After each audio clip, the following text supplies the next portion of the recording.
Hi, it's Jennifer Mazzarolo, President of Maverick Consulting Group for Tuesday, November 29th, and here is today's Maverick Moment. We're going to talk a little bit about a topic I talked about 2 weeks ago, which was very interesting and is an important topic to me, which is social intelligence. And I'm bringing it out again for a second time because I want to really talk about the characteristics of what we mean by someone who is fairly high in social intelligence. And these are also characteristics that HR professionals can use when they're evaluating leaders, when they are using assessment tools, and they want to talk about characteristics that they should be looking for in their hiring process. And it's also for candidates and leaders specifically who want to understand better the characteristics of strong leaders. These are not my 7 categories. These are categories that were generated by researchers and folks that have been published in the Harvard Business Review, as well as working together. They work together with folks from the Hay Group. So these are 7 characteristics that they have come up with that they feel when they do the assessment, and they do have a very specific generated assessment tool that they use as part of a 360 feedback. But I thought it was important that you had an understanding as we build on the last Maverick moment where I brought out social intelligence. These characteristics are going to at least be able to hammer it home for you a little bit easier so you can wrap your head around exactly what types of criteria and characteristics I was talking about. So let's get to it. The first one is empathy. I mentioned it 2 weeks ago. We're going to talk about it briefly here. Empathy is really, do you understand what motivates people? Other people, not yourself. Again, social intelligence, we're talking about our relationships with other people and interrelationships. So do you understand what motivates other people, even people from different backgrounds than yourself? And are you sensitive to their needs? The other one is attunement. And attunement is really listening attentively. And do you think about how others feel? So it's the listening component. Are you really attuned to other people's moods? We all know what it's like on a Monday morning coming in. You've had a rough weekend. Your kids haven't slept, or they're sick, or you've got a family member that's ill, or just a stressful financial situation, and you come in first thing Monday morning, and someone blasts you for doing something wrong or handling a project incorrectly the week before, and it just sets you off. So, being attuned to other people's moods. The other one is organizational awareness. And really what this is, do you appreciate the culture and the values of the group or organization?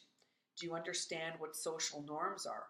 I think we've all sort of been in situations where there have been these unspoken norms in social networks and social settings, either at the office or in a different personal situation. So organizational awareness is really an understanding of the culture and values and sort of those norms, those social norms.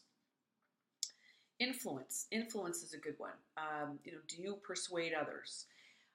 Can you engage them in discussion and really appeal to their self-interest? So are you really understanding? Do you get support from key people? Are you able to move projects forward? Are you able, in some situations, I've actually called it strategic influencing. So when I'm interviewing candidates or I'm talking to clients, I want to understand how much strategic influencing is going to be required in this senior leadership role, because it shows the ability for someone to kind of bring people along with them. And so as a candidate, it's important to understand whether you have the skill, how you need to develop this skill, etc. The other one is developing others. This is critical as well. Do you coach and mentor other people? Do you use compassion when you do that? Are you, personally invested in their development? Do you put in the time and energy required And do you provide feedback to these people and be able to help them with their professional development? This one is a hot button for me. I've been in wonderful organizations. I've been in organizations that were so-so around developing others. So, this one is a really important one. The other one is inspiration. Do you have a compelling vision? Are you able to lead and sort of bring people along? Do you build this pride within the group? Do you foster a positive emotional environment? Do you bring out the best in people? Being inspiring and an inspirational leader is very difficult, but that's where the rubber hits the road, right? Um, the other one and the last one is teamwork. This one may seem fairly obvious, but it's unbelievable how many leaders are horrible at teamwork. They're so focused on EQ, which is themselves, and understanding self and being self-aware. They lose complete sight of the team component of being the leader. If you lose your team, then who are you leading? Nobody. So, do you solicit input from people on your team? Everyone on your team? Do you support all team members and encourage them and encourage cooperation from them and input from them? That's really critical. So wanted to give you those 7 categories of criteria there because I think it's important as HR leaders, as candidates who are leaders, looking in finance for a new opportunity or even a way to develop yourself within your current role. Those 7 categories of leadership attribute are really critical.